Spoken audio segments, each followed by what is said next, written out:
जाओ तो प्रेम खेलन का चाओ, सिर धर तली गली मेरी आओ। इत मार्ग पैर तरीजै, सिर दीजै कान ना कीजै।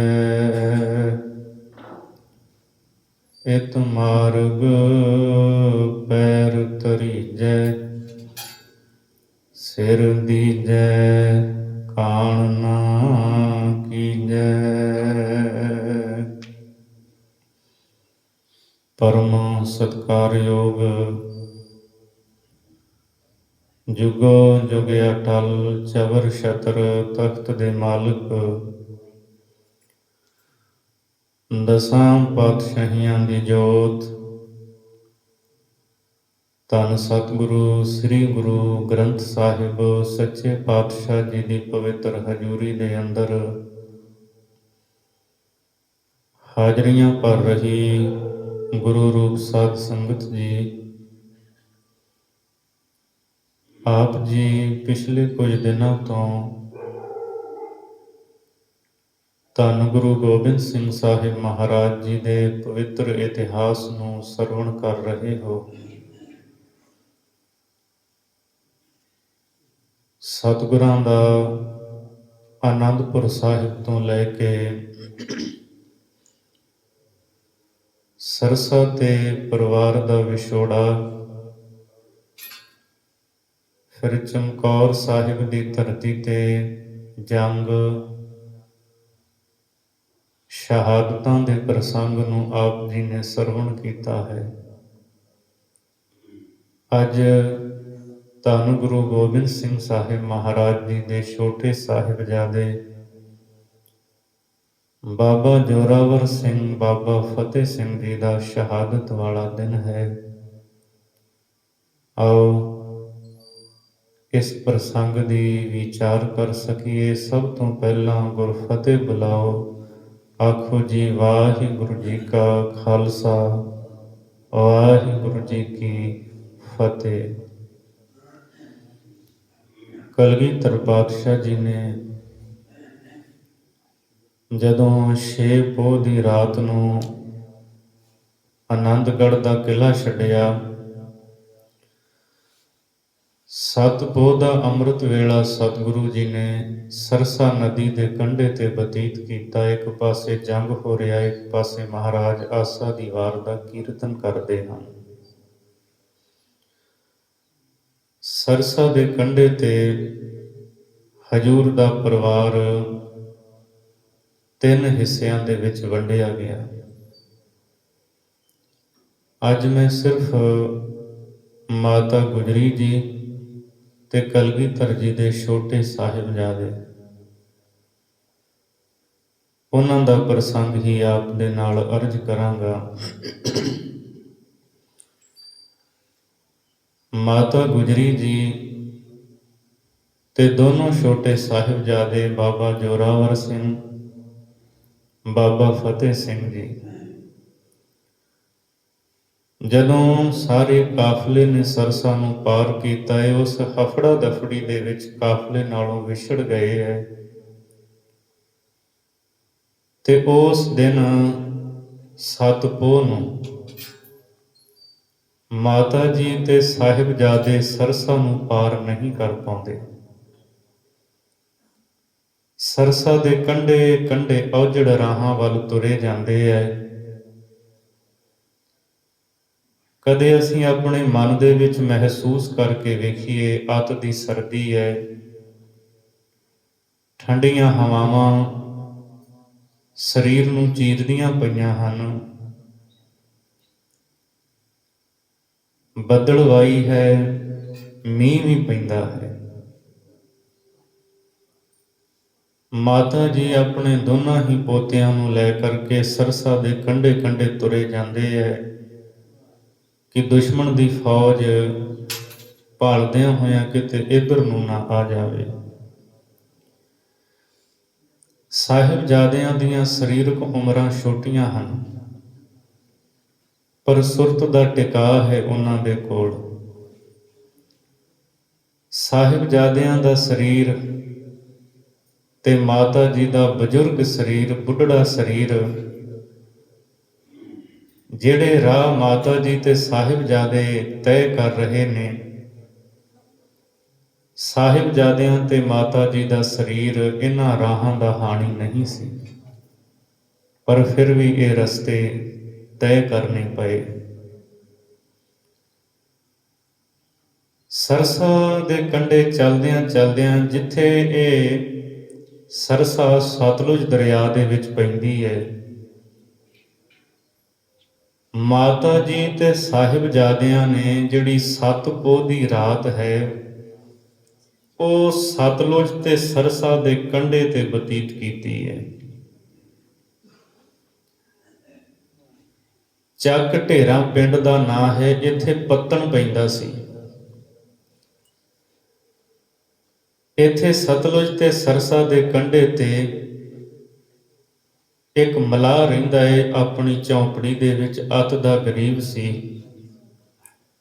ਜਦੋਂ ਕੋਈ ਰਾਹੀ ਆਉਂਦਾ ਸੀ ਤਾਂ ਉਹਨੂੰ ਬੇੜੀ ਤੇ ਅਸਵਾਰ ਕਰਕੇ ਦਰਿਆ ਪਾਰ ਕਰਾਉਂਦਾ ਹੁੰਦਾ ਸੀ। ਇਹਨੂੰ ਸਾਡੇ ਇਤਿਹਾਸਕਾਰਾਂ ਨੇ ਇਹਦਾ ਨਾਂ ਲਿਖਿਆ ਹੈ ਕੁੰਮਾ ਮਾਸ਼ਕੀ। ਕਰੀਮ ਬਖਸ਼ ਇਹਦਾ ਨਾਂ ਸੀ। ਇਹਦੇ ਉੱਤੇ ਵੀ ਹਕੂਮਤ ਦਾ ਕਹਿਰ ਹੋਇਆ। ਇਹ ਪਹਿਲਾਂ ਹਿੰਦੂ ਸੀ, ਜ਼ਬਰਦਸਤੀ ਇਹਨੂੰ ਮੁਸਲਮਾਨ ਬਣਾਇਆ ਗਿਆ ਸੀ। ਲੋਕੀ ਕੀਮਾ ਵੀ ਕਹਿ ਦਿੰਦੇ ਸਨ। ਨਾ ਇਸ ਦਾ ਕਰਮੂ ਕਰਮ ਚੰਦ ਲਿਖਿਆ ਇਤਿਹਾਸਕਾਰਾਂ ਨੇ, ਪਰ ਹੁਣ ਕਰੀਮ ਬਖਸ਼ ਹੈ, ਕੁੰਮਾ ਮਾਸ਼ਕੀ ਸਾਰੇ ਕਹਿੰਦੇ ਹੈ। ਮਾਤਾ ਗੁਜਰੀ ਜੀ ਆਪਣੇ ਦੋਨਾਂ ਹੀ ਪੋਤਿਆਂ ਨੂੰ ਲੈ ਕੇ, ਨਾਲ ਇੱਕ ਖੱਚਰ ਹੈ ਮਾਤਾ ਜੀ ਦੇ ਕੋਲ, ਜਿਹਦੇ ਤੇ ਕੁਝ ਥੋੜੇ ਕੱਪੜੇ ਵਸਤਰ ਹਨ, ਕੁਝ ਧਨ ਹੈ ਮਾਤਾ ਜੀ ਦੇ ਕੋਲ। ਇਹਦੀ ਝੌਂਪੜੀ ਦੇ ਕੋਲ ਪਹੁੰਚਦੇ ਹੈ। ਕੁੰਮਾ ਮਾਸ਼ਕੀ ਬਾਹਰ ਨਿਕਲਦਾ ਹੈ, ਵੇਖਦਾ ਹੈ ਮਾਤਾ ਜੀ ਤੇ ਸਾਹਿਬਜ਼ਾਦਿਆਂ ਨੂੰ, ਆਪਣੀ ਝੌਂਪੜੀ ਦੇ ਵਿੱਚ ਨਿਵਾਸ ਦਿੰਦਾ ਹੈ। ਜੋ ਕੁਝ ਉਹਦੇ ਕੋਲ ਸੀ ਛਕਣ ਨੂੰ ਉਸਨੇ ਛਕਾਇਆ। ਕਿੱਥੇ ਮਹਿਲਾਂ ਦੇ ਵਿੱਚ ਰਹਿਣ ਵਾਲੇ ਅੱਜ ਇੱਕ ਝੌਂਪੜੀ ਦੇ ਵਿੱਚ ਆਪਣੀ ਰਾਤ ਕੱਟਣ ਲੱਗੇ ਨੇ। ਉਥੋਂ ਕੁੰਮਾ ਮਾਸ਼ਕੀ ਪਿੰਡ ਵਿੱਚ ਜਾਂਦਾ ਹੈ। ਇੱਕ ਵਿਧਵਾ ਔਰਤ ਸੀ, ਇਹਦਾ ਨਾਂ ਸੀ ਲక్ష్ਮੀ। ਇਹ ਆਏ ਗਏ ਰਾਹੀਆਂ ਦੀ ਬਹੁਤ ਸੇਵਾ ਕਰਿਆ ਕਰਦੀ ਸੀ, ਪ੍ਰਸ਼ਾਦਾ ਛਕਾਉਣਾ, ਤਿਆਰ ਕਰਕੇ ਜਲ ਛਕਾਉਣਾ। ਕੁੰਮਾ ਮਾਸ਼ਕੀ ਉਹਦੇ ਕੋਲ ਗਿਆ, ਸਾਰੀ ਗੱਲਬਾਤ ਦੱਸੀ ਕਿ ਗੁਰੂ ਗੋਬਿੰਦ ਸਿੰਘ ਦੇ ਮਾਤਾ ਜੀ ਤੇ ਉਹਨਾਂ ਦੇ ਪੁੱਤਰ ਮੇਰੀ ਝੌਂਪੜੀ ਵਿੱਚ ਆਏ ਨੇ, ਤੂੰ ਕੋਈ ਪ੍ਰਸ਼ਾਦਾ ਤਿਆਰ ਕਰ ਦੇ। ਉਹਨੇ ਛੇਤੀ ਛੇਤੀ ਕੁਝ ਖਾਣ ਵਾਸਤੇ ਤਿਆਰ ਕੀਤਾ। ਕੁੰਮਾ ਮਾਸ਼ਕੀ ਲੈ ਕੇ ਤੁਰਨ ਲੱਗਾ ਤਾਂ ਲక్ష్ਮੀ ਨੇ ਕਿਹਾ, ਹੁਣ ਹਨੇਰਾ ਹੋ ਗਿਆ ਹੈ, ਮੈਂ ਸਵੇਰੇ ਆਵਾਂਗੀ, ਨਾਲੇ ਦਰਸ਼ਨ ਕਰਾਂਗੀ, ਨਾਲੇ ਕੁਝ ਖਾਣ ਵਾਸਤੇ ਲੈ ਕੇ ਆ ਜਾਵਾਂਗੀ। ਕੁੰਮਾ ਮਾਸ਼ਕੀ ਆਪਣੀ ਝੌਂਪੜੀ ਵਿੱਚ ਆਇਆ, ਮਾਤਾ ਜੀ ਤੇ ਸਾਹਿਬਜ਼ਾਦਿਆਂ ਨੂੰ ਕੁਝ ਭੋਜਨ ਛਕਾਇਆ ਹੈ। ਕੁਝ ਕੁ ਬਸਤਰ ਲక్ష్ਮੀ ਨੇ ਦਿੱਤੇ ਸੀ, ਉਹ ਝੌਂਪੜੀ ਦੇ ਵਿੱਚ ਹੇਠਾਂ ਵਿਛਾਏ ਨੇ। ਕੁਝ ਬਸਤਰ ਉੱਤੇ ਲੈਣ ਵਾਸਤੇ ਦਿੱਤੇ। ਮਾਤਾ ਗੁਜਰੀ ਜੀ ਆਪਣੇ ਦੋਹਾਂ ਹੀ ਪੋਤਿਆਂ ਨੂੰ, ਇੱਕ ਨੂੰ ਸੱਜੇ ਪਾਇਆ, ਇੱਕ ਨੂੰ ਖੱਬੇ ਪਾਇਆ, ਗੁਰਬਾਣੀ ਸੁਣਾਉਂਦੇ ਹੈ, ਇਤਿਹਾਸ ਦੀਆਂ ਸਾਖੀਆਂ ਸੁਣਾਉਂਦੇ ਹੈ ਤੇ ਮਾਤਾ ਜੀ ਨੂੰ ਪੁੱਛਦੇ ਹੈ ਪੋਤੇ, ਦਾਦੀ ਮਾਂ, ਪਿਤਾ ਜੀ ਕਿੱਥੇ ਚਲੇ ਗਏ ਨੇ, ਸਾਡੇ ਵੱਡੇ ਵੀਰ ਕਿੱਥੇ ਨੇ। ਇੱਥੇ ਅੱਲਾ ਯਾਰ ਖਾਂ ਜੋਗੀ ਨੇ ਸ਼ਬਦ ਲਿਖੇ ਹਨ, ਦਾਦੀ ਸੇ ਬੋਲੇ ਆਪਣੇ ਸਿਪਾही किधर गए, दरिया पे हमको छोड़ के राही किधर गए। तड़पा के हाय सूरते माही किधर गए, अब्बा भगा के लश्करे शाही किधर गए। भाई भी हमको भूल गए जौ के जंग में, अपना ख्याल तक नहीं जौ के तुफंग में। पिता जी कित्थे चले गए सारी फौज ਨੂੰ ਲੈ ਕੇ। ਵੱਡੇ ਭਰਾ ਵੀ ਉਹਨਾਂ ਨੂੰ ਜੰਗ ਕਰਨ ਦਾ ਇੰਨਾ ਸ਼ੌਂਕ ਹੈ, ਸਾਡਾ ਖਿਆਲ ਤੱਕ ਨਹੀਂ ਕੀਤਾ। ਤੇ ਫਿਰ ਦੋਨੋਂ ਹੀ ਸਾਹਿਬਜ਼ਾਦੇ ਆਪਸ ਵਿੱਚ ਗੱਲਾਂ ਕਰਦੇ ਐ। ਕਹਿੰਦੇ ਜਦੋਂ ਸਾਡੇ ਵੱਡੇ ਵੀਰ ਬਾਬਾ ਅਜੀਤ ਸਿੰਘ ਜੀ, ਬਾਬਾ ਜੁਝਾਰ ਸਿੰਘ ਜੀ, ਪਿਤਾ ਗੁਰੂ ਗੋਬਿੰਦ ਸਿੰਘ ਸਾਹਿਬ ਜੀ ਜੰਗ ਜਿੱਤ ਕੇ ਆਉਣਗੇ ਤੇ ਅਸੀਂ ਫਿਰ ਉਹਨਾਂ ਦੇ ਨਾਲ ਰੁੱਸ ਜਾਣਾ ਹੈ। ਇਸ ਗੱਲੋਂ ਕਿ ਤੁਸੀਂ ਸਾਨੂੰ ਇਕੱਲਿਆਂ ਛੱਡ ਕੇ ਕਿਉਂ ਚਲੇ ਗਏ।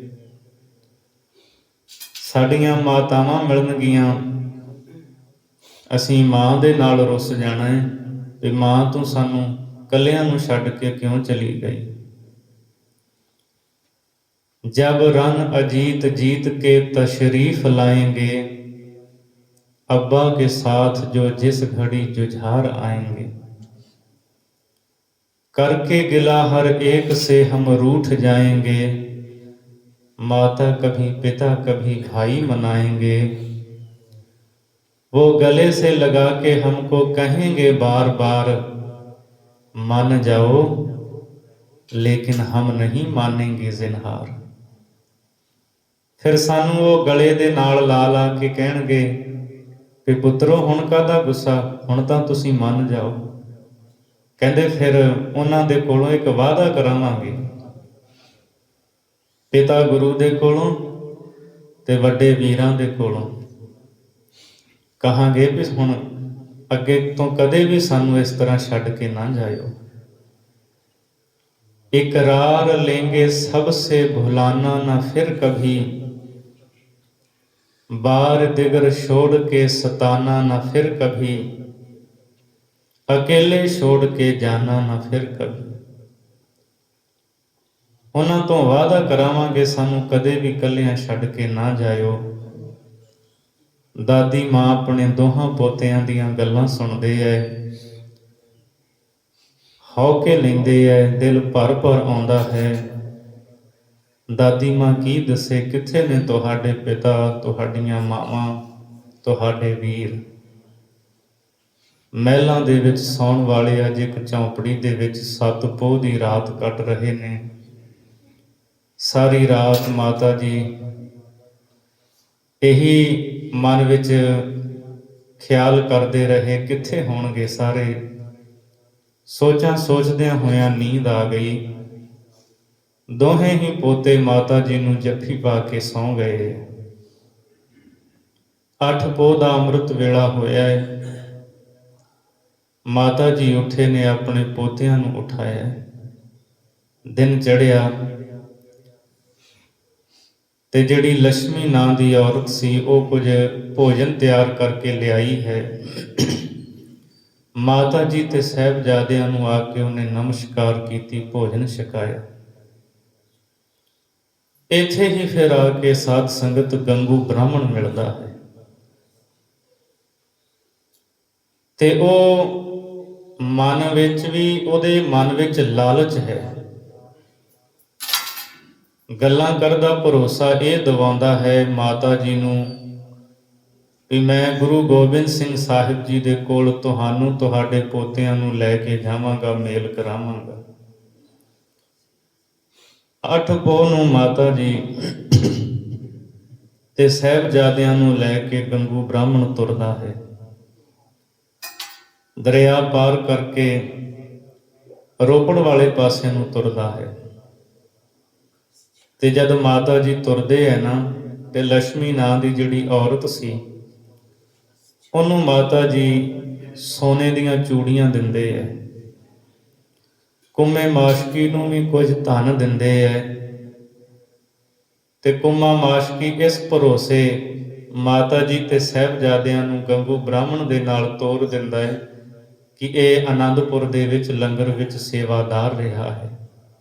ਮਾਤਾ ਜੀ ਵੀ ਭਰੋਸਾ ਕਰ ਲੈਂਦੇ ਐ। 7 ਪੋਹ ਦੀ ਰਾਤ ਕੁੰਮੇ ਮਾਸ਼ਕੀ ਦੀ ਝੌਂਪੜੀ ਵਿੱਚ ਬਤੀਤ ਕਰਦੇ ਐ। 8 ਪੋਹ ਨੂੰ ਗੰਗੂ ਆਪਣੇ ਘਰ ਲੈ ਆਉਂਦਾ ਹੈ ਤੇ ਆਪਣੇ ਘਰ ਵਿੱਚ ਲਿਆ ਕਰਕੇ ਨਿਵਾਸ ਦਿੰਦਾ ਹੈ। ਮਨ ਵਿੱਚ ਲਾਲਚ ਹੈ, ਥੋੜਾ ਬਹੁਤ ਕੁਝ ਖਾਣ ਨੂੰ ਦਿੱਤਾ, ਉਹ ਵੀ ਚੰਗਾ ਨਹੀਂ। ਇੱਕ ਇਤਿਹਾਸਕਾਰ ਨੇ ਤਾਂ ਇੱਥੋਂ ਤੱਕ ਜ਼ਿਕਰ ਕੀਤਾ ਹੈ, ਆਪਣੀ ਮਾਂ ਨੂੰ ਕਹਿੰਦਾ ਹੈ, ਸੋਭੀ ਨੂੰ, ਵੀ ਆਪਾਂ ਇਹਨਾਂ ਦੇ ਖਾਣੇ ਵਿੱਚ ਜ਼ਹਿਰ ਮਿਲਾ ਦਈਏ ਤੇ ਜਿੰਨਾ ਧਨ ਹੈ ਇਹਨਾਂ ਕੋਲ ਆਪਾਂ ਨੂੰ ਮਿਲ ਜਾਏਗਾ। ਕਿਉਂਕਿ ਜਦੋਂ ਮਾਤਾ ਜੀ ਨੇ ਕੁੰਮੇ ਮਾਸ਼ਕੀ ਨੂੰ ਕੁਝ ਧਨ ਦਿੱਤਾ ਸੀ, ਲਕਸ਼ਮੀ ਨੂੰ ਸੋਨੇ ਦੀਆਂ ਚੂੜੀਆਂ ਦਿੱਤੀਆਂ ਸਨ, ਤਾਂ ਇਹਦੀਆਂ ਅੱਖਾਂ ਉਦੋਂ ਹੀ ਵੇਖ ਕੇ ਨਾ ਮਨ ਵਿੱਚ ਵੱਡਾ ਲੋਭ ਆ ਗਿਆ ਸੀ। ਪਰ ਮਾਂ ਇਸ ਦੀ ਗੰਗੂ ਨੂੰ ਵਰਜਦੀ ਹੈ ਵੀ ਵੇਖੀ ਇਹੋ ਜਿਹਾ ਕਾਰਾ ਨਾ ਕਰੀ। ਖੈਰ ਅਸੀਂ ਸਾਰੇ ਜਾਣਦੇ ਹਾਂ ਵੀ ਰਾਤ ਨੂੰ ਮਾਤਾ ਜੀ ਦੀ ਜਿਹੜੀ ਧਨ ਦੀ ਖੁਰਜੀ ਸੀ ਨਾ, ਉਹ ਗੰਗੂ ਚੁੱਕ ਲੈਂਦਾ ਹੈ ਤੇ ਬਾਹਰ ਇੱਕ ਥਾਂ ਤੇ ਨਾ ਰਾਤ ਨੂੰ ਹੀ ਉਹਨੂੰ ਜ਼ਮੀਨ ਦੇ ਵਿੱਚ ਦੱਬਿਆ ਹੁੰਦਾ ਹੈ। ਸਵੇਰੇ ਜਦ ਮਾਤਾ ਜੀ ਉੱਠਦੇ ਆ, ਕਹਿੰਦੇ ਆ, ਗੰਗੂ ਚੰਗਾ ਹੋਇਆ ਤੂੰ ਧਨ ਦੀ ਖੁਰਜੀ ਸਾਂਭ ਲਈ ਹੈ। ਇਹਨੇ ਇੰਨੀ ਗੱਲ ਦਾ ਵੀ ਗੁੱਸਾ ਕੀਤਾ, ਉੱਚੀ ਉੱਚੀ ਰੌਲਾ ਪਾਉਣ ਲੱਗ ਪਿਆ, ਚੋਰ ਆ ਗਏ, ਚੋਰੀ ਹੋ ਗਈ। ਮਾਤਾ ਗੁਜਰੀ ਜੀ ਵਰਜਦੇ ਆ, ਗੰਗੂ ਰੌਲਾ ਨਾ ਪਾ, ਮੇਰੇ ਕੋਲ 2 ਮੇਰੇ ਲਾਲ ਹੀਰੇ ਨੇ, ਕੋਈ ਖੋਹ ਕੇ ਨਾ ਲੈ ਜਾਏ। ਪਰ ਕਿੱਥੇ, ਰੌਲਾ ਪਾਉਂਦਾ ਪਿੰਡ ਦੇ ਚੌਧਰੀ ਕੋਲ ਗਿਆ, ਉਹਨੂੰ ਲੈ ਆਇਆ। ਚੌਧਰੀ ਆਪਣੇ ਬੰਦੇ ਲੈ ਕੇ ਆਇਆ। ਮਾਤਾ ਜੀ ਨੂੰ ਕਹਿੰਦਾ, ਗੰਗੂ ਕਹਿੰਦਾ, ਇੱਕ ਤਾਂ ਮੈਂ ਹਕੂਮਤ ਦੇ ਬਾਗੀਆਂ ਨੂੰ ਘਰ ਵਿੱਚ ਰੱਖਿਆ, ਦੂਜਾ ਤੁਸੀਂ ਚੋਰੀ ਦਾ ਇਲਜ਼ਾਮ ਮੇਰੇ ਤੇ ਲਾਉਣੇ ਹੋ। ਚੌਧਰੀ ਆਪਣੇ ਕੁਝ ਬੰਦੇ ਬਿਠਾ ਗਿਆ ਹੈ। ਫਿਰ ਗੰਗੂ ਤੇ ਚੌਧਰੀ ਇਹ ਮੋਰਿੰਡੇ ਥਾਣੇ ਜਾਂਦੇ ਐ। ਉਥੋਂ ਜਾਨੀ ਖਾਂ ਤੇ ਮਾਨੀ ਖਾਂ ਨੂੰ ਲੈ ਕੇ ਆਉਂਦੇ ਐ। ਉਹ ਆ ਜਾਂਦੇ ਐ ਸਿਪਾਹੀਆਂ ਦੇ ਸਮੇਤ। ਮਾਤਾ ਜੀ ਤੇ ਸਾਹਿਬਜ਼ਾਦਿਆਂ ਨੂੰ ਇੱਕ ਬੈਲ ਗੱਡੀ ਤੇ ਬਿਠਾ ਕੇ ਸਹੇੜੀ ਪਿੰਡ ਤੋਂ ਤੁਰਦੇ ਆ। ਗੰਗੂ ਦਾ ਪਿੰਡ ਸੀ ਸਹੇੜੀ। ਮਾਤਾ ਜੀ ਗੰਗੂ ਨੂੰ ਤੁਰਨ ਵੇਲੇ ਕਹਿੰਦੇ ਆ, ਗੰਗੂ ਜਿਸ ਧਨ ਦੀ ਖਾਤਰ ਤੂੰ ਇਹ ਕਾਰਾ ਕੀਤਾ ਹੈ, ਸਾਨੂੰ ਹਕੂਮਤ ਕੋਲ ਫੜਾਇਆ ਹੈ, ਇਹ ਧਨ ਹੀ ਤੇਰੀ ਮੌਤ ਦਾ ਕਾਰਨ ਬਣੇਗਾ। ਤੇ ਫਿਰ ਬਾਅਦ ਵਿੱਚ ਇਹ ਧਨ ਉਹਦੀ ਮੌਤ ਦਾ ਕਾਰਨ ਬਣਿਆ। ਮਾਤਾ ਜੀ ਸਾਹਿਬਜ਼ਾਦਿਆਂ ਨੂੰ ਗ੍ਰਿਫਤਾਰ ਕਰਕੇ ਮੋਰਿੰਡੇ ਥਾਣੇ ਲਿਆਇਆ ਜਾਂਦਾ ਹੈ। ਇੱਥੇ ਕੋਤਵਾਲੀ ਵਿੱਚ ਕੈਦ ਕੀਤਾ ਜਾਂਦਾ ਹੈ। 8 ਪੋਹ ਦੀ ਰਾਤ ਗੰਗੂ ਦੇ ਘਰੇ ਸਹੇੜੀ ਪਿੰਡ ਵਿੱਚ ਬਤੀਤ ਕੀਤੀ। 9 ਪੋਹ ਦੀ ਰਾਤ ਮੋਰਿੰਡੇ ਥਾਣੇ ਕੋਤਵਾਲੀ ਵਿੱਚ ਬਤੀਤ ਕੀਤੀ। ਕੋਈ ਖਾਣ ਪੀਣ ਨੂੰ ਨਹੀਂ ਇੱਥੇ ਦਿੱਤਾ ਗਿਆ, ਨਾ ਕੋਈ ਵਸਤਰ ਦਿੱਤੇ ਗਏ। 10 ਪੋਹ ਨੂੰ ਗ੍ਰਿਫਤਾਰ ਕਰਕੇ ਹੱਥਾਂ ਪੈਰਾਂ ਦੇ ਵਿੱਚ ਬੇੜੀਆਂ ਪਾ ਕੇ ਸਰਹੰਦ ਲਿਆਇਆ ਜਾਂਦਾ ਹੈ। ਉਧਰ ਕਲਗੀਧਰ ਮਹਾਰਾਜ ਜੀ 8 ਪੋਹ ਦੀ ਰਾਤ ਨੂੰ ਚਮਕੌਰ ਦੀ ਗੜੀ ਨੂੰ ਛੱਡ ਕੇ ਨਿਕਲ ਜਾਂਦੇ ਹੈ। ਭਾਈ ਸੰਗਤ ਸਿੰਘ ਜਿਨ੍ਹਾਂ ਨੂੰ ਮਹਾਰਾਜ ਕਲਗੀ ਤੋੜਾ ਦੇ ਗਏ ਸੀ, ਜਦੋਂ ਸ਼ਹੀਦ ਹੁੰਦੇ ਹੈ, ਸੀਸ ਵੱਢ ਕੇ ਵਜ਼ੀਰ ਖਾਂ ਦੇ ਪੇਸ਼ ਕੀਤਾ ਜਾਂਦਾ ਹੈ। ਕਹਿੰਦੇ ਹੈ ਗੁਰੂ ਗੋਬਿੰਦ ਸਿੰਘ ਜੀ ਨੂੰ ਮਾਰ ਲਿਆ ਹੈ। ਪਰ ਜਦ ਪਛਾਣ ਹੁੰਦੀ ਹੈ, ਕਹਿੰਦੇ ਨਹੀਂ, ਇਹ ਗੁਰੂ ਗੋਬਿੰਦ ਸਿੰਘ ਨਹੀਂ, ਇਹ ਤਾਂ ਗੁਰੂ ਦਾ ਸਿੱਖ ਹੈ। ਵਜ਼ੀਰ ਖਾਂ ਨਿਰਾਸ਼ ਹੋ ਜਾਂਦਾ ਹੈ ਕਿ 10 ਲੱਖ ਦੇ ਘੇਰੇ ਨੂੰ ਵੀ ਗੁਰੂ ਚੀਰਦਾ ਹੋਇਆ ਨਿਕਲ ਗਿਆ। ਉਹ ਸਰਹੰਦ ਆ ਜਾਂਦਾ ਹੈ। ਜਾਨੀ ਖਾਂ ਤੇ ਮਾਨੀ ਖਾਂ ਵਜ਼ੀਰ ਖਾਂ ਨੂੰ ਮਿਲਦੇ ਆ। ਕਹਿੰਦੇ ਆ, ਵਜ਼ੀਰ ਖਾਂ ਅਸੀਂ ਇੱਕ ਖੁਸ਼ਖਬਰੀ ਲੈ ਕੇ ਆਏ ਹਾਂ। ਵਜ਼ੀਰ ਖਾਂ ਕਹਿੰਦਾ, ਕਾਹਦੀ ਖੁਸ਼ਖਬਰੀ? ਕਹਿੰਦੇ ਗੁਰੂ ਗੋਬਿੰਦ ਸਿੰਘ ਜੀ ਦੇ ਮਾਂ ਤੇ ਉਹਨਾਂ ਦੇ ਛੋਟੇ ਬੱਚੇ ਦੋਹਾਂ ਨੂੰ ਗ੍ਰਿਫਤਾਰ ਕਰਕੇ ਲੈ ਕੇ ਆਏ ਹਾਂ। 10 ਪੋਹ ਨੂੰ ਸਰਹੰਦ ਪੁੱਜਦੇ। ਵਜ਼ੀਰ ਖਾਂ ਖੁਸ਼ ਹੋ ਜਾਂਦਾ ਹੈ ਤੇ ਮਨ ਹੀ ਮਨ ਕਹਿੰਦਾ ਹੁਣ ਮੈਂ ਵੇਖਾਂਗਾ ਗੁਰੂ ਗੋਬਿੰਦ ਸਿੰਘ ਕਿਵੇਂ ਮੇਰੇ ਕੋਲ ਨਹੀਂ ਆਉਂਦਾ। ਮਾਤਾ ਜੀ ਤੇ ਸਾਹਿਬਜ਼ਾਦਿਆਂ ਨੂੰ ਠੰਡੇ ਬੁਰਜ ਦੇ ਵਿੱਚ ਕੈਦ ਕਰਨ ਦਾ ਹੁਕਮ ਦੇ ਦਿੰਦਾ ਹੈ। ਠੰਡਾ ਬੁਰਜ ਇਸ ਨੂੰ ਤਾਂ ਕਿਹਾ ਜਾਂਦਾ ਸੀ ਕਿਉਂਕਿ ਇੱਥੇ ਗਰਮੀਆਂ ਦੇ ਵਿੱਚ ਵੀ ਇਹ ਠੰਡਾ ਰਹਿੰਦਾ ਸੀ, ਉੱਚਾ ਸੀ, ਚਾਰੇ ਪਾਸੇ ਤੋਂ ਹਵਾ ਆਉਂਦੀ ਸੀ, ਹੇਠਾਂ ਇਹਦੇ ਨੇੜੇ ਪਾਣੀ ਹੀ ਪਾਣੀ ਹੁੰਦਾ ਸੀ। ਜਦੋਂ ਹਵਾ ਪਾਣੀ ਨੂੰ ਸਪਰਸ਼ ਕਰਕੇ ਆਉਂਦੀ ਸੀ, ਇੱਥੇ ਨਵਾਬ ਗਰਮੀਆਂ ਦੇ ਵਿੱਚ ਬੈਠਿਆ ਕਰਦਾ ਸੀ। ਕੋਈ ਹੇਠਾਂ ਵਿਛਾਉਣ ਵਾਸਤੇ ਬਸਤਰ ਨਹੀਂ, ਠੰਡਾ ਫਰਸ਼ ਹੈ। ਕੋਈ ਮੋਟਾ ਬਸਤਰ ਨਹੀਂ ਉੱਤੇ ਲੈਣ ਵਾਸਤੇ। ਮਾਤਾ ਜੀ ਤੇ ਸਾਹਿਬਜ਼ਾਦਿਆਂ ਨੂੰ ਠੰਡੇ ਬੁਰਜ ਦੇ ਵਿੱਚ ਕੈਦ ਕਰ ਦਿੱਤਾ ਜਾਂਦਾ ਹੈ। ਇੱਥੇ ਸਾਡੇ ਇਤਿਹਾਸਕਾਰਾਂ ਨੇ, ਕਈਆਂ ਨੇ 2 ਦਿਨ ਦੀ ਪੇਸ਼ੀ ਲਿਖੀ ਹੈ, ਕਈਆਂ ਨੇ 3 ਦਿਨ ਦੀ, ਸੂਬੇ ਦੀ ਕਚਹਿਰੀ ਵਿੱਚ। ਖੈਰ 10 ਪੋਹ ਰਾਤ ਮਾਤਾ ਜੀ ਠੰਡੇ ਬੁਰਜ ਵਿੱਚ ਬਤੀਤ ਕਰਦੇ ਹੈ। ਦੋਹਾਂ ਹੀ ਆਪਣੇ ਪੋਤਿਆਂ ਨੂੰ, ਦੋਵਾਂ ਦੇ ਮੁਖ ਜਿਹੜੇ ਹੈ ਸੱਜੇ ਖੱਬੇ ਆਪਣੀ ਛਾਤੀ ਦੇ ਨਾਲ ਲਾਏ ਹੈ, ਗਲਵਕੜੀ ਵਿੱਚ ਲਿਆ ਹੋਇਆ ਹੈ। ਸ਼ਾਮ ਨੂੰ ਰਹਿਰਾਸ ਸਾਹਿਬ ਦਾ ਪਾਠ ਕੀਤਾ, ਬਾਣੀ ਸੁਣਾਈ ਹੈ ਮਾਤਾ ਜੀ ਨੇ। ਮਾਤਾ ਜੀ ਵਾਰ-ਵਾਰ ਆਪਣੇ ਪੋਤਿਆਂ ਨੂੰ ਸੁਣਾਉਂਦੇ ਹੈ, ਤੁਸੀਂ ਗੁਰੂ ਤੇਗ ਬਹਾਦਰ ਮਹਾਰਾਜ ਜੀ ਦੇ ਪੋਤਰੇ ਹੋ, ਤੁਹਾਡੀਆਂ ਰਗਾਂ ਦੇ ਵਿੱਚ ਗੁਰੂ ਅਰਜੁਨ ਦੇਵ ਮਹਾਰਾਜ ਜੀ ਦਾ ਖੂਨ ਹੈ, ਡੋਲਿਓ ਨਾ, ਧਰਮ ਤੇ ਕਾਇਮ ਰਹੋ। ਅਗਲੇ ਦਿਨ ਸਵੇਰੇ ਸੂਬੇ ਦੀ ਕਚਹਿਰੀ ਲੱਗਦੀ ਹੈ। ਸਿਪਾਹੀ ਸਾਹਿਬਜ਼ਾਦਿਆਂ ਨੂੰ ਲੈਣ ਆਉਂਦੇ ਹੈ ਤੇ ਆਉਂਦਿਆਂ ਕਹਿੰਦੇ ਹੈ, ਮਾਈ ਤੇਰੇ ਪੋਤਿਆਂ ਨੂੰ ਲੈ ਕੇ ਜਾਣਾ ਹੈ, ਸੂਬੇ ਦੀ ਕਚਹਿਰੀ ਵਿੱਚ ਪੇਸ਼ੀ ਹੈ। ਮਾਤਾ ਜੀ ਕਹਿੰਦੇ ਮੇਰੇ ਪੋਤਿਆਂ ਨੇ ਕੀ ਗੁਨਾਹ ਕੀਤਾ ਹੈ?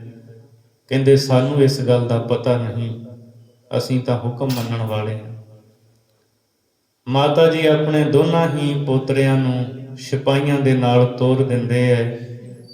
ਤੁਸੀਂ ਸਾਰੇ ਜਾਣਦੇ ਹੋ ਕਚਹਿਰੀ ਦਾ ਵੱਡਾ ਦਰਵਾਜ਼ਾ ਬੰਦ ਕੀਤਾ ਸੀ, ਛੋਟੀ ਇੱਕ ਬਾਰੀ ਖੋਲੀ ਸੀ, ਖਿੜਕੀ, ਕਿ ਜਦੋਂ ਸਿਰ ਝੁਕਾ ਕੇ ਅੰਦਰ ਵੜਨਗੇ ਤਾਂ ਫਿਰ ਰੌਲਾ ਪਾਵਾਂਗੇ, ਕਹਾਂਗੇ ਗੁਰੂ ਗੋਬਿੰਦ ਸਿੰਘ ਦੇ ਪੁੱਤਰ ਝੁਕ ਗਏ। ਪਰ ਸਾਹਿਬਜ਼ਾਦਿਆਂ ਨੇ ਇਸ ਤਰ੍ਹਾਂ ਨਹੀਂ ਕੀਤਾ। ਉਹਨਾਂ ਪਹਿਲਾਂ ਆਪਣੇ ਮੁਬਾਰਕ ਚਰਨ ਉਸ ਖਿੜਕੀ ਰਾਹੀਂ ਅੰਦਰ ਕੀਤੇ ਹੈ, ਫਿਰ ਆਪ ਅੰਦਰ ਗਏ ਤੇ ਕਚਹਿਰੀ ਵਿੱਚ ਜਾ ਕੇ ਉੱਚੀ ਆਵਾਜ਼ ਵਿੱਚ ਫਤਿਹ ਬੁਲਾਈ ਹੈ। ਸਾਰੇ ਦੰਗ ਹੈਰਾਨ ਰਹਿ ਗਏ। ਸੂਬਾ ਸਰਹੰਦ ਵਜ਼ੀਰ ਖਾਂ ਮੱਥੇ ਤੇ ਤਿਉੜੀਆਂ ਪਾਉਂਦਾ ਹੈ। ਸਿਪਾਹੀ ਕਹਿੰਦੇ ਹੈ, ਬੱਚਿਓ ਇੱਥੇ ਝੁਕ ਕੇ ਸਲਾਮ ਕਰਨੀ ਹੈ, ਇਹ ਗੁਰੂ ਗੋਬਿੰਦ ਸਿੰਘ ਦਾ ਦਰਬਾਰ ਨਹੀਂ, ਇੱਥੇ ਫਤਿਹ ਨਹੀਂ ਬੁਲਾਉਣੀ। ਤੇ ਸਾਹਿਬਜ਼ਾਦੇ ਜੁਰਤ ਦੇ ਨਾਲ ਕਹਿੰਦੇ ਹੈ ਵੀ ਅਸੀਂ ਤਾਂ ਫਤਿਹ ਬੁਲਾਉਣ ਵਾਲੇ ਹਾਂ, ਗੁਰੂ ਗੋਬਿੰਦ ਸਿੰਘ ਦੇ ਦਰਬਾਰ ਵਿੱਚ ਵੀ ਤੇ ਇੱਥੇ ਵੀ। ਫਿਰ ਆਪ ਸਭ ਜਾਣਦੇ ਹੋ ਸਾਹਿਬਜ਼ਾਦਿਆਂ ਨੂੰ ਤਰ੍ਹਾਂ ਤਰ੍ਹਾਂ ਦੇ ਲਾਲਚ ਦਿੱਤੇ ਗਏ, ਨਹੀਂ ਮੰਨੇ। ਸੂਬਾ ਸਰਹੰਦ ਵਜ਼ੀਰ ਖਾਂ ਕਹਿੰਦਾ ਹੈ, ਬੱਚਿਓ ਤੁਹਾਨੂੰ ਪਤਾ ਹੈ ਤੁਹਾਡਾ ਪਿਤਾ ਗੁਰੂ ਗੋਬਿੰਦ ਸਿੰਘ ਚਮਕੌਰ ਦੇ ਜੰਗ ਦੇ ਵਿੱਚ ਮਾਰ ਦਿੱਤਾ ਗਿਆ ਹੈ। ਸਾਹਿਬਜ਼ਾਦੇ ਕਹਿੰਦੇ ਆ, ਸੂਬਾ ਸਰਹੰਦ ਸਾਡੇ ਪਿਤਾ ਨੂੰ ਮਾਰਨ ਵਾਲਾ ਕੋਈ ਜੰਮਿਆ ਨਹੀਂ, ਤੂੰ ਸਾਡੇ ਪਿਤਾ ਨੂੰ ਨਹੀਂ ਮਾਰ ਸਕਦਾ। ਤੇ ਫਿਰ ਹੋਰ ਲਾਲਚ ਦਿੱਤੇ ਜਾਂਦੇ ਹੈ ਸਾਹਿਬਜ਼ਾਦਿਆਂ ਨੂੰ, ਇਸਲਾਮ ਕਬੂਲ ਕਰਨ ਵਾਸਤੇ ਕਿਹਾ ਜਾਂਦਾ ਹੈ, ਧਨ ਮਿਲੇਗਾ, ਦੌਲਤਾਂ ਮਿਲਣਗੀਆਂ, ਤੁਸੀਂ ਥੋੜੇ ਵੱਡੇ ਹੋਵੋਗੇ, ਤੁਹਾਡੇ ਨਿਕਾਹ ਕਰ ਦਿੱਤੇ ਜਾਣਗੇ, ਤੁਹਾਨੂੰ ਸੂਬੇਦਾਰੀਆਂ ਮਿਲਣਗੀਆਂ, ਜਗੀਰਾਂ ਮਿਲਣਗੀਆਂ। ਸਾਹਿਬਜ਼ਾਦੇ ਕਹਿੰਦੇ ਇਸ ਦੁਨਿਆਵੀ ਜਗੀਰਾਂ ਨੂੰ ਅਸੀਂ ਜੁੱਤੀ ਦੀ ਨੋਕ ਤੇ ਠੁਕਰਾਉਂਦੇ ਹਾਂ। ਸਾਰੀ ਸਭਾ ਦੰਗ ਸੀ, ਕਿਉਂਕਿ ਕਈਆਂ ਵਜ਼ੀਰ ਖਾਂ ਨੇ ਵੀ ਪਹਿਲੀ ਵਾਰ ਗੁਰੂ ਗੋਬਿੰਦ ਸਿੰਘ ਜੀ ਦੇ ਪੁੱਤਰਾਂ ਨੂੰ ਦੇਖਿਆ, ਕਈ ਹੋਰ ਵਜ਼ੀਰ ਸਨ, ਸਿਪਾਹੀ ਸਨ, ਕਾਜੀ ਨੇ, ਸਾਰੇ ਇਕੱਠੇ ਨੇ। ਜਦੋਂ ਸਭ ਤਰ੍ਹਾਂ ਦੀਆਂ ਗੱਲਾਂ ਕੀਤੀਆਂ, ਸਾਹਿਬਜ਼ਾਦੇ ਨਾ ਮੰਨੇ ਫਿਰ ਵਜ਼ੀਰ ਖਾਂ ਮਲੇਰਕੋਟਲੇ ਦਾ ਨਵਾਬ ਹੈ ਸ਼ੇਰ ਮੁਹੰਮਦ। ਉਹ ਸ਼ੇਰ ਮੁਹੰਮਦ ਨੂੰ ਕਹਿੰਦਾ ਹੈ, ਤੇਰੇ ਭਰਾ ਨਾਹਰ ਖਾਂ ਨੂੰ ਗੁਰੂ ਗੋਬਿੰਦ ਸਿੰਘ ਨੇ ਚਮਕੌਰ ਦੇ ਜੰਗ ਵਿੱਚ ਮਾਰਿਆ, ਤੇਰੇ ਭਤੀਜੇ ਨੂੰ ਮਾਰਿਆ, ਤੂੰ ਗੁਰੂ ਗੋਬਿੰਦ ਸਿੰਘ ਦੇ ਪੁੱਤਰਾਂ ਨੂੰ ਮਾਰ ਕੇ ਆਪਣੇ ਭਰਾ ਦੀ ਮੌਤ ਦਾ ਬਦਲਾ ਲੈ ਲੈ। ਕਿਉਂਕਿ ਵਜ਼ੀਰ ਖਾਂ ਕਿਸੇ ਨਾ ਕਿਸੇ ਬਹਾਨੇ ਉਹ ਇਹ ਚਾਹੁੰਦਾ ਸੀ ਵੀ ਇਹਨਾਂ ਨੂੰ ਕਤਲ ਵੀ ਕਰ ਦਿੱਤਾ ਜਾਵੇ ਤੇ ਗੱਲ ਮੇਰੇ ਤੇ ਵੀ ਨਾ ਆਵੇ। ਸ਼ੇਰ ਮੁਹੰਮਦ ਖਾਂ ਨੇ ਉੱਥੇ ਹਾ ਦਾ ਨਾਰਾ ਮਾਰਿਆ, ਕਹਿੰਦਾ बदला ही लेना होगा तो लेंगे हम बाप से, खुदा महफूज रखे हमें इस पाप से। ਕਹਿੰਦਾ ਜੇ ਬਦਲਾ ਲੈਣਾ ਹੋਇਆ ਇਹਨਾਂ ਦੇ ਪਿਤਾ ਦੇ ਨਾਲ ਟੱਕਰ ਹੋਵੇਗੀ, ਪਰ ਰੱਬ ਮੈਨੂੰ ਇਸ ਪਾਪ ਤੋਂ ਬਚਾ ਕੇ ਰੱਖੇ। ਸਿੱਖ ਕੌਮ ਕਦੇ ਵੀ ਕਿਸੇ ਦਾ ਅਹਿਸਾਨ ਨਹੀਂ ਭੁੱਲਦੀ। ਉਹਨੇ ਹਾਂ ਦਾ ਨਾਰਾ ਜ਼ਰੂਰ ਮਾਰਿਆ, ਪਰ ਇਹ ਨਾ ਸਮਝੋ ਵੀ ਉਹ ਕੋਈ ਰਹਿਮ ਕਰ ਰਿਹਾ ਹੈ। ਉਹ ਵੈਰੀ ਅਜੇ ਵੀ ਹੈ ਗੁਰੂ ਗੋਬਿੰਦ ਸਿੰਘ ਦਾ। ਫਿਰ ਬਾਬਾ ਬੰਦਾ ਸਿੰਘ ਬਹਾਦਰ ਦੇ ਨਾਲ ਉਹਦੀ ਜੰਗ ਵੀ ਹੁੰਦੀ ਹੈ। ਖੈਰ ਉਹ ਹਾਂ ਦਾ ਨਾਰਾ ਮਾਰ ਕੇ ਕਚਹਿਰੀ ਤੋਂ ਬਾਹਰ ਹੋ ਗਿਆ ਸੀ। ਹੋਰ ਕਈ ਸਵਾਲ ਜਵਾਬ ਕੀਤੇ ਗਏ, ਪਰ ਸਾਹਿਬਜ਼ਾਦੇ ਅਡੋਲ ਰਹੇ ਨੇ। ਠੰਡੇ ਬੁਰਜ ਵਿੱਚ ਵਾਪਸ ਭੇਜ ਦਿੱਤਾ ਗਿਆ। ਮਾਤਾ ਜੀ ਨੇ ਸਾਰੀ ਗੱਲਬਾਤ ਪੁੱਛੀ, ਸਾਹਿਬਜ਼ਾਦਿਆਂ ਨੇ ਦੱਸੀ, ਆ ਗੱਲਾਂ ਹੋਈਆਂ ਨੇ। ਰਾਤ ਫਿਰ ਮਾਤਾ ਜੀ ਤੇ ਸਾਹਿਬਜ਼ਾਦਿਆਂ ਨੇ ਬਾਣੀ ਪੜ੍ਹਦਿਆਂ ਹੋਇਆਂ ਬਤੀਤ ਕੀਤੀ ਹੈ। ਅਗਲੇ ਦਿਨ ਫੇਰ ਪੇਸ਼ੀ ਹੁੰਦੀ ਹੈ ਸੂਬੇ ਦੀ ਕਚਹਿਰੀ ਵਿੱਚ, ਸਵਾਲ ਜਵਾਬ ਹੁੰਦੇ ਹੈ ਤੇ ਵਜ਼ੀਰ ਖਾਂ ਕਹਿੰਦਾ ਹੈ, ਜੇ ਤੁਹਾਨੂੰ ਛੱਡ ਦਿੱਤਾ ਜਾਏ ਤੁਸੀਂ ਕੀ ਕਰੋਗੇ?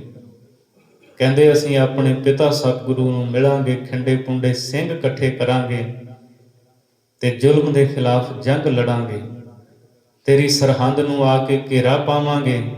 ਕਹਿੰਦਾ ਜੇ ਹਾਰ ਗਏ, ਕਹਿੰਦੇ ਫਿਰ ਦੁਬਾਰਾ ਸਿੰਘ ਇਕੱਠੇ ਕਰਕੇ ਲੈ ਕੇ ਆਵਾਂਗੇ। ਇਹ ਜੰਗ ਉਦੋਂ ਤੱਕ ਜਾਰੀ ਰਹੇਗੀ ਜਦੋਂ ਤੱਕ ਜ਼ੁਲਮੀ ਰਾਜ ਖਤਮ ਨਹੀਂ ਹੋ ਜਾਂਦਾ।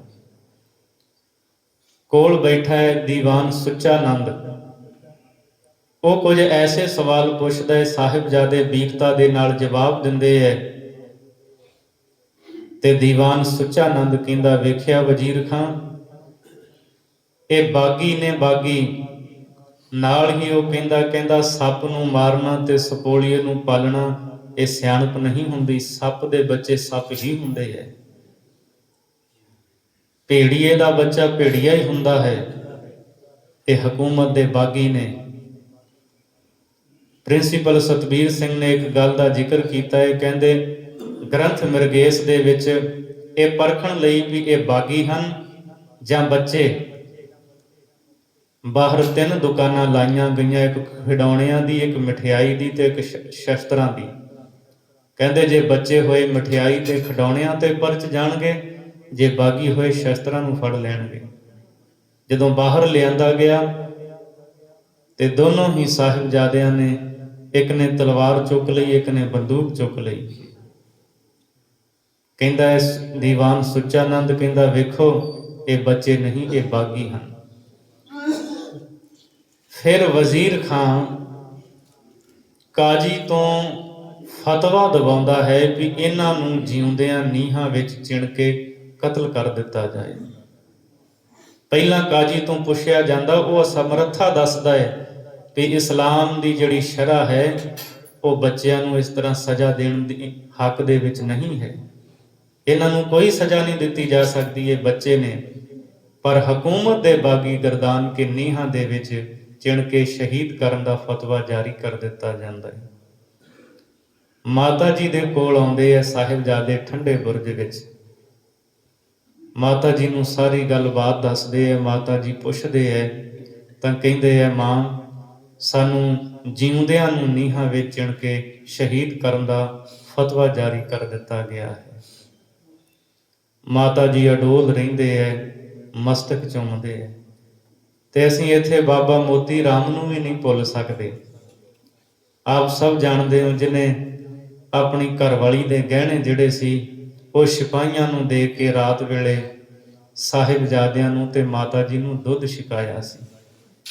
ਤੇ ਬਾਅਦ ਵਿੱਚ ਹਕੂਮਤ ਨੂੰ ਜਦੋਂ ਪਤਾ ਲੱਗਾ ਸੀ ਨਾ, ਸਾਰੇ ਪਰਿਵਾਰ ਨੂੰ ਕੋਹਲੂ ਵਿੱਚ ਪੀੜ ਕੇ ਸ਼ਹੀਦ ਕਰ ਦਿੱਤਾ ਗਿਆ ਸੀ ਬਾਬਾ ਮੋਤੀ ਰਾਮ ਜੀ, ਸਿਰਫ ਦੁੱਧ ਛਕਾਉਣ ਬਦਲੇ। ਕਿੰਨੀ ਜ਼ਾਲਮ ਹਕੂਮਤ ਸੀ। 12 ਪੋਹ ਦੀ ਰਾਤ ਵੀ ਪਰਮਾਤਮਾ ਦੇ ਗੁਣ ਗਾਉਂਦਿਆਂ ਮਾਤਾ ਜੀ ਨੇ ਬਤੀਤ ਕੀਤੀ। ਸਾਰਾ ਉਹ ਦ੍ਰਿਸ਼ ਅੱਖਾਂ ਸਾਹਮਣੇ ਆਉਂਦਾ ਹੈ, ਕਿੱਦਾਂ ਕਰਤਾਰਪੁਰ ਦੀ ਧਰਤੀ ਤੇ ਵਿਆਹ ਹੋਇਆ ਸੀ, ਬਕਾਲੇ ਦੀ ਧਰਤੀ ਤੇ ਲੰਮਾ ਸਮਾਂ ਬੰਦਗੀ ਕੀਤੀ ਪਤੀ ਗੁਰਦੇਵ ਗੁਰੂ ਤੇਗ ਬਹਾਦਰ ਜੀ ਨੇ। ਪੂਰਬ ਨੂੰ ਗਏ, ਗੁਰੂ ਗੋਬਿੰਦ ਸਿੰਘ ਮਹਾਰਾਜ ਜੀ ਦਾ ਪ੍ਰਕਾਸ਼ ਹੁੰਦਾ ਹੈ, ਮੁੜ ਆਨੰਦਪੁਰ ਆਉਂਦੇ ਹੈ। ਦਿੱਲੀ ਤੋਂ ਪਤੀ ਗੁਰਦੇਵ ਗੁਰੂ ਤੇਗ ਬਹਾਦਰ ਦਾ ਸੀਸ ਆਉਂਦਾ ਹੈ। ਮਾਂ ਗੁਜਰੀ ਐਸੀ ਮਹਾਨ ਸ਼ਖਸੀਅਤ ਹੈ ਜਿਸਨੇ ਆਪਣਾ ਪਤੀ ਵਾਰਿਆ, ਗੁਰੂ ਤੇਗ ਬਹਾਦਰ ਮਹਾਰਾਜ। ਸ਼ਹੀਦ ਦੀ ਪਤਨੀ ਹੈ,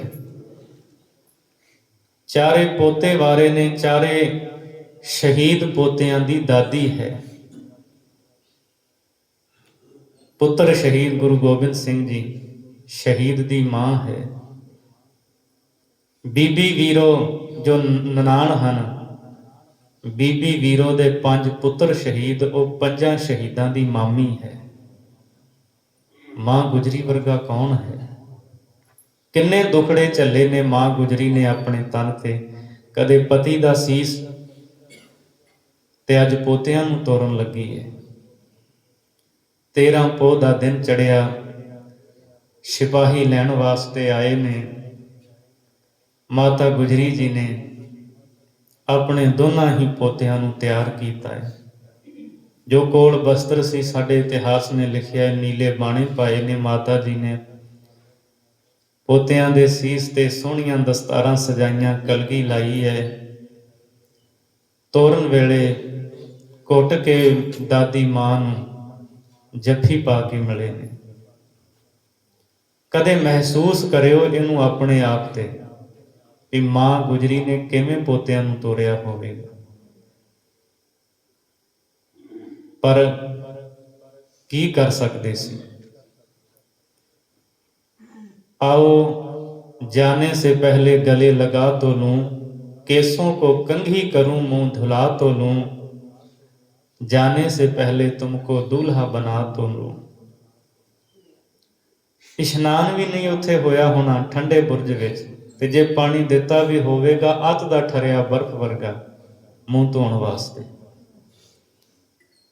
माता जी अपने साहिब अपने ਪੋਤਰਿਆਂ ਨੂੰ ਤਿਆਰ ਕੀਤਾ ਹੈ, ਸਿਪਾਹੀ ਲੈਣ ਵਾਸਤੇ ਆਏ ਨੇ। ਤੇ ਦੋਨਾਂ ਹੀ ਪੋਤਰਿਆਂ ਦੇ ਸਿਰ ਤੇ ਹੱਥ ਰੱਖ ਕਰਕੇ ਮਾਤਾ ਜੀ ਭਰੇ ਮਨ ਦੇ ਨਾਲ ਸਿਪਾਹੀਆਂ ਦੇ ਨਾਲ ਆਪਣੇ ਦੋਹਾਂ ਹੀ ਪੋਤਿਆਂ ਨੂੰ ਤੋਰ ਦਿੰਦੇ ਹੈ। ਮਾਤਾ ਜੀ ਦੇ ਚਰਨਾਂ ਤੇ ਨਮਸਕਾਰ ਕਰਕੇ ਬਾਬਾ ਜ਼ੋਰਾਵਰ ਸਿੰਘ, ਬਾਬਾ ਫਤਿਹ ਸਿੰਘ ਜੀ ਤੁਰਦੇ ਹੈ। ਗਿਆਨੀ ਸੋਹਣ ਸਿੰਘ ਨੇ ਇੱਥੇ ਇੱਕ ਬਚਨ ਲਿਖਿਆ ਹੈ, ਕਹਿੰਦੇ ਬਾਬਾ ਜ਼ੋਰਾਵਰ ਸਿੰਘ ਜਦੋਂ ਠੰਡੇ ਬੁਰਜ ਦੀ 1-2 ਪੌੜੀਆਂ ਉਤਰਦੇ ਹੈ, ਦੁਬਾਰਾ ਫਿਰ ਮੁੜਦੇ ਹੈ ਤੇ ਮਾਤਾ ਜੀ ਪੁੱਛਦੇ ਹੈ, ਲਾਲ ਜੀ ਕੀ ਗੱਲ? ਉੱਥੇ ਸ਼ਬਦ ਨੇ ਉਹਨਾਂ ਦੇ। ਬਾਬਾ ਜ਼ੋਰਾਵਰ ਸਿੰਘ ਜੀ ਕਹਿੰਦੇ, ਦਾਦੀ ਮਾਂ ਹੁਣ ਸੱਚਖੰਡ ਵਿੱਚ ਜਾ ਕੇ ਆਪਾਂ ਮਿਲਾਂਗੇ, ਅਸੀਂ ਮੁੜ ਕੇ ਹੁਣ ਨਹੀਂ ਆਉਣਾ, ਪਰ ਤੁਸੀਂ ਬਹੁਤੀ ਦੇਰ ਨਾ ਲਾਇਓ, ਛੇਤੀ ਆ ਜਾਇਓ। ਤੁਰ ਪਏ ਦੋਵੇਂ ਲਾਡਲੇ ਜਦ ਫਤਿਹ ਬੁਲਾ ਕੇ, ਵਾਰ ਅਖੀਰੀ ਮਾਂ ਦੇ ਚਰਨੀ ਹੱਥ ਲਾ ਕੇ, ਬੂਹੇ ਵਿੱਚੋਂ ਪਰਤ ਕੇ ਬੋਲੇ ਮੁਸਕਰਾ ਕੇ, ਮਾਂ ਉਡੀਕਾਂਗੇ ਹੁਣ ਅਸੀਂ ਸੱਚਖੰਡ ਵਿੱਚ ਜਾ ਕੇ, ਪਰ ਨਾ ਆਉਣਾ ਤੁਸਾਂ ਨੇ ਬਹੁਤਾ ਚਿਰ ਲਾ ਕੇ, ਥੱਕ ਨਾ ਜਾਈਏ ਅੰਮੀਏ ਅਸੀਂ ਔਂਸੀਆਂ ਪਾ ਕੇ, ਮਾਂ ਛੇਤੀ ਆਉਣਾ ਨਹੀਂ ਤਾਂ ਰੁੱਸ ਪਊ ਫਤਿਹ ਸਿੰਘ ਤੇਰਾ ਜੀ ਪਰਚਾਉਣਾ। ਮਾਂ ਤੇਰੇ ਬਾਝੋਂ ਦੇ ਲੋਰੀਆਂ ਕਿੰਨੇ ਸਵਾਉਣਾ, ਮਾਂ ਤੇਰੇ ਬਾਝੋਂ ਸੱਚਖੰਡ ਨਾ ਪਾਉਣਾ, ਮਾਂ ਛੇਤੀ ਆਉਣਾ। ਤੇ ਮਾਤਾ ਜੀ ਦੇ ਸ਼ਬਦ ਸਨ, ਚੱਲੋ ਮੇਰੇ ਹੀਰਿਓ ਮੈਂ ਮਗਰੇ ਆਵਾਂ, ਪੁੱਤਾਂ ਬਾਝੋਂ ਜਿਉਂਦੀਆਂ ਕਦ ਸੁਣੀਆਂ ਮਾਵਾਂ,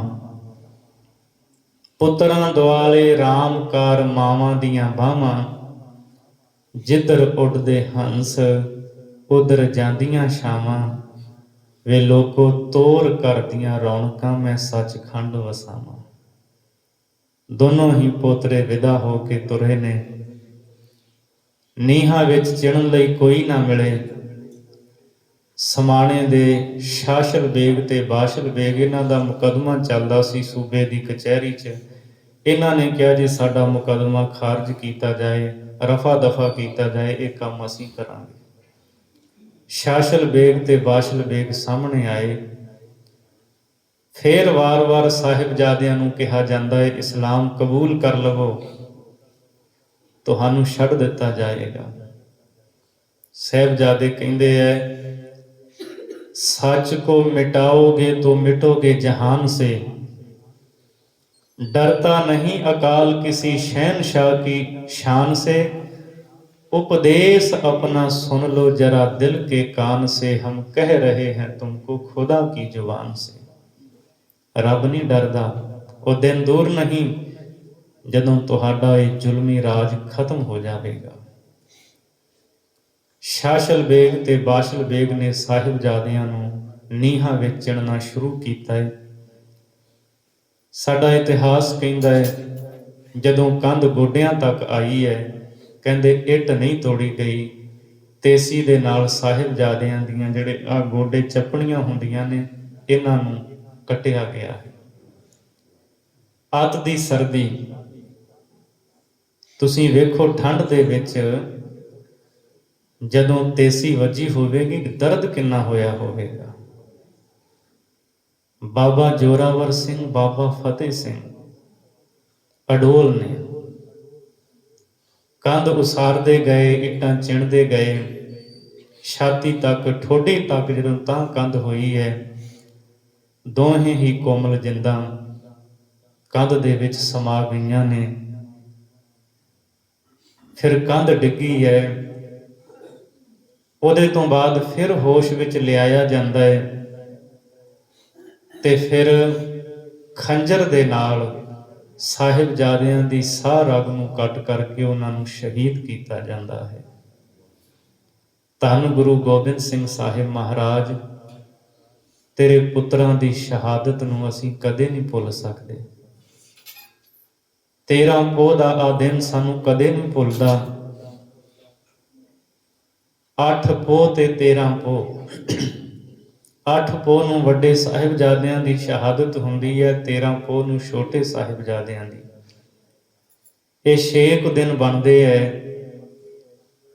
ਧੰਨ ਗੁਰੂ ਗੋਬਿੰਦ ਸਿੰਘ ਸਾਹਿਬ ਮਹਾਰਾਜ, ਤੂੰ ਇਹਨਾਂ 6 ਦਿਨਾਂ ਦੇ ਵਿੱਚ ਆਪਣੇ ਪਰਿਵਾਰ ਦੇ ਖੂਨ ਦੇ ਰਿਸ਼ਤੇ ਦੇ 5 ਜੀ ਤੋਰੇ ਨੇ।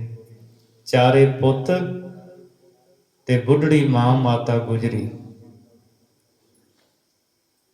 ਇੱਥੇ ਜਦੋਂ ਕੋਈ ਅਕਾਲ ਚਲਾਣਾ ਕਰ ਜਾਂਦਾ ਹੈ, ਲੋਕ ਕਹਿੰਦੇ ਆ ਪੁੱਤ ਬਾਹਰ ਹੈ, ਦੂਰ ਹੈ, ਉਹਨੂੰ ਉਡੀਕ ਲਵੋ, ਫਿਰ ਸੰਸਕਾਰ ਕੀਤਾ ਜਾਏਗਾ। ਰਿਸ਼ਤੇਦਾਰਾਂ ਨੂੰ ਉਡੀਕਿਆ ਜਾਂਦਾ ਹੈ, ਘਰ ਪਰਿਵਾਰ ਦੇ ਜੀਆਂ ਨੂੰ ਉਡੀਕਿਆ ਜਾਂਦਾ ਹੈ, ਆ ਜਾਵੇ। ਪਰ ਸਤਿਗੁਰੂ, ਤੂੰ ਆਪਣੇ ਇੱਕ ਵੀ ਜੀ ਨੂੰ ਨਾ ਅੰਤਮ ਇਸ਼ਨਾਨ ਕਰਵਾਇਆ, ਨਾ ਕੋਈ ਹੱਥੀਂ ਕੱਪੜਾ ਬਸਤਰ ਪਾਇਆ, ਨਾ ਚਿਖਾ ਸਜਾਈ, ਨਾ ਸਤਿਗੁਰੂ ਤੂੰ ਚਿਖਾ ਨੂੰ ਅਗਨੀ ਦਿਖਾਈ, ਕੁਛ ਨਹੀਂ ਕੀਤਾ। ਗੁਰੂ ਗੋਬਿੰਦ ਸਿੰਘ ਸਾਹਿਬ ਮਹਾਰਾਜ, ਸਤਿਗੁਰੂ ਦੇ ਮਹਾਰਾਜ ਨੇ ਜੋ ਕੁਰਬਾਨੀਆਂ ਕੀਤੀਆਂ, ਅਸੀਂ ਕਿਵੇਂ ਭੁਲਾ ਸਕਦੇ ਹਾਂ। ਸਾਹਿਬਜ਼ਾਦੇ ਦੋਵੇਂ ਹੀ 13 ਪੋਹ ਨੂੰ ਸ਼ਹੀਦ ਹੋਏ ਨੇ। ਦੀਵਾਨ ਟੋਡਰ ਮੱਲ, ਇਹ ਕਿਤੇ ਬਾਹਰ ਗਿਆ ਸੀ, ਇਹਨੂੰ ਪਤਾ ਲੱਗਾ ਜਦੋਂ ਆਇਆ ਵੀ ਇਸ ਤਰ੍ਹਾਂ ਫਤਵਾ ਜਾਰੀ ਹੋ ਗਿਆ ਹੈ। ਜਦੋਂ ਦੌੜਦਾ ਹੋਇਆ ਗਿਆ, ਇਹਦੇ ਆਉਣ ਤੋਂ ਪਹਿਲਾਂ ਭਾਣਾ ਵਾਪਰ ਚੁੱਕਿਆ ਸੀ।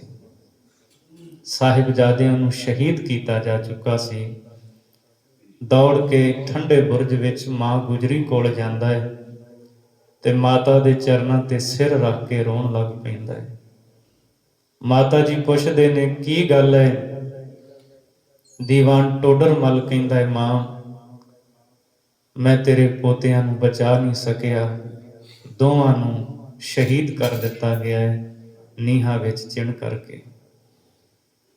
ਮਾਤਾ ਜੀ ਸੁਣਦੇ ਹੈ ਤੇ ਮਾਤਾ ਜੀ ਆਪਣੇ ਪ੍ਰਾਣਾਂ ਨੂੰ ਚੜਾ ਕੇ ਸਮਾਧੀ ਲੀਨ ਹੋ ਕੇ ਆਪਣੇ ਪੰਜ ਭੌਤਿਕ ਸਰੀਰ ਨੂੰ ਤਿਆਗ ਜਾਂਦੇ ਹੈ। ਤੇ ਫਿਰ ਸਾਹਿਬਜ਼ਾਦਿਆਂ ਦੇ ਪਵਿੱਤਰ ਸਰੀਰ ਤੇ ਮਾਤਾ ਦੇ ਸਰੀਰ ਨੂੰ ਬੇਅਦਬੀ ਕਰਨ ਵਾਸਤੇ ਕਿਲੇ ਦੀ ਕੰਧ ਤੋਂ ਬਾਹਰ ਸੁੱਟ ਦਿੱਤਾ ਜਾਂਦਾ ਹੈ। ਦੀਵਾਨ ਟੋਡਰ ਮੱਲ ਵਜ਼ੀਰ ਖਾਨ ਨੂੰ ਕਹਿੰਦਾ ਹੈ, ਮੈਨੂੰ ਗੁਰੂ ਦੀ ਮਾਂ ਤੇ ਗੁਰੂ ਦੇ ਪੁੱਤਰਾਂ ਦੇ ਸੰਸਕਾਰ ਕਰਨ ਵਾਸਤੇ ਜਗ੍ਹਾ ਚਾਹੀਦੀ ਹੈ। ਤੇ ਵਜ਼ੀਰ ਖਾਨ ਕਹਿੰਦਾ ਹੈ, ਜੇ ਇਹਨਾਂ ਦਾ ਸੰਸਕਾਰ ਕਰਨਾ ਹੈ ਸੋਨੇ ਦੀਆਂ ਮੋਹਰਾਂ ਵਿਛਾ ਕੇ ਕਰ ਸਕਦਾ ਹੈ, ਤੈਨੂੰ ਜਗ੍ਹਾ ਮਿਲ ਜਾਏਗੀ।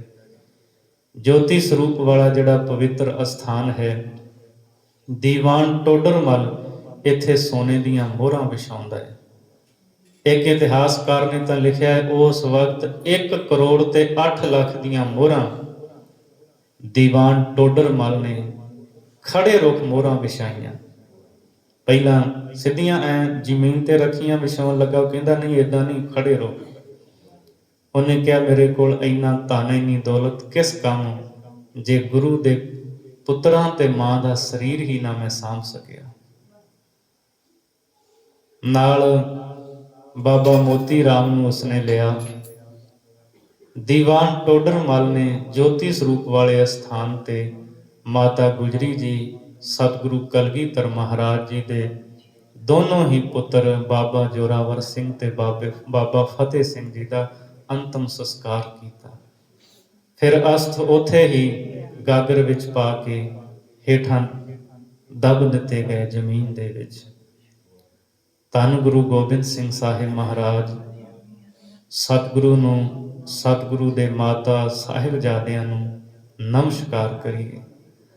ਅੱਲਾ ਯਾਰ ਖਾਂ ਜੋਗੀ ਜੀ ਕਹਿੰਦੇ ਸਾਹਿਬਜ਼ਾਦਿਆਂ ਨੇ ਸ਼ਬਦ ਕਹੇ ਸਨ, ਹਮ ਜਾਨ ਦੇ ਕੇ ਔरों की जाने बचा चले, सिक्खी की नींव है सरों पे उठा चले,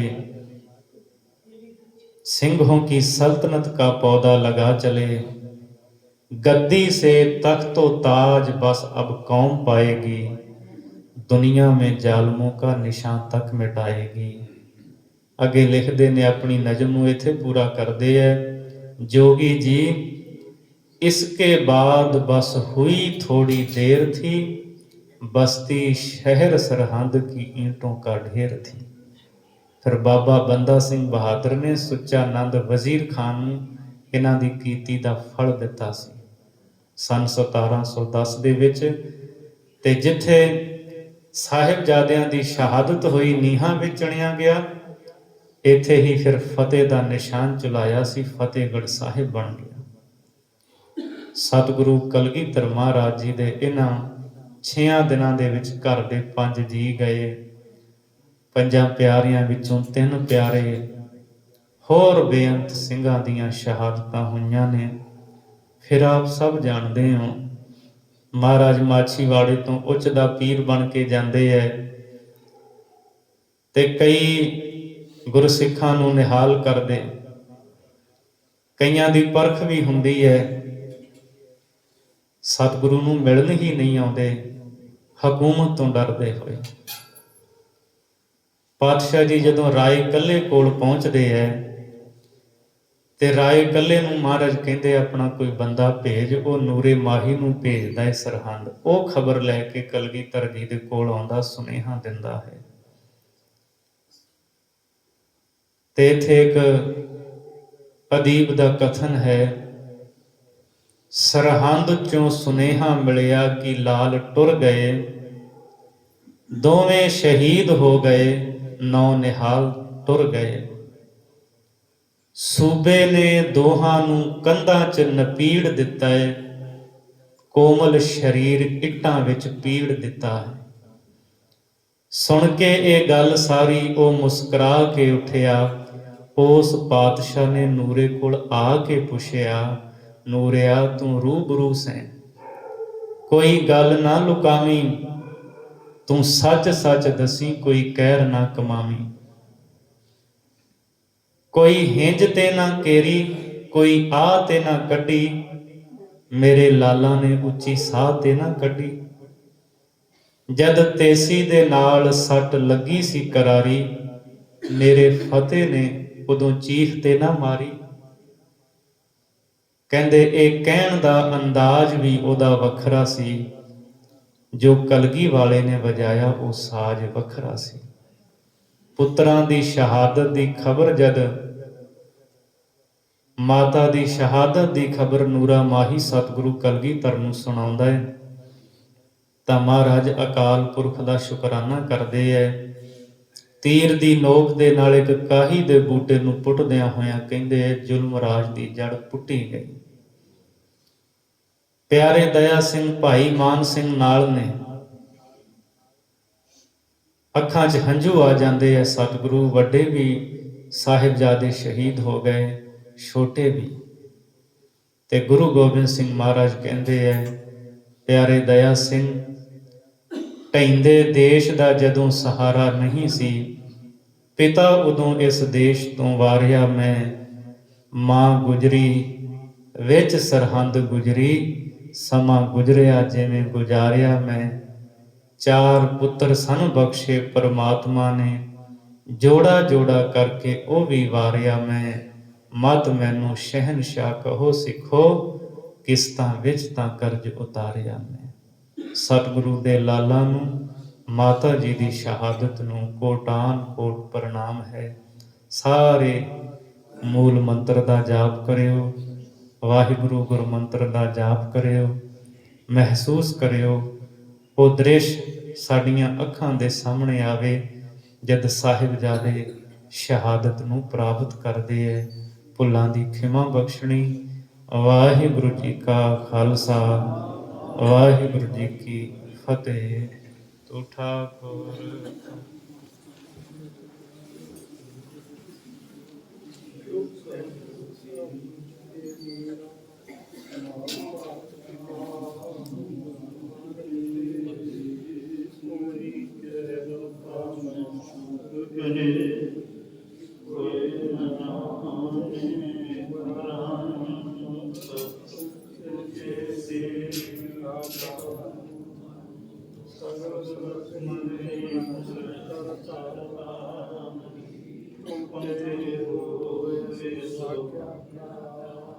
ਅਮਰੀ ਗਤ ਮਿਤ ਤੁਮਈ ਜਾਣੀ, ਨਾਨਕ ਦਾਸ ਸਦਾ ਤੁਧ ਆਗੇ ਅਰਦਾਸ ਹਮਾਰੀ। ਜਿਉ ਖੰਡ ਸਭ ਤੇਰਾ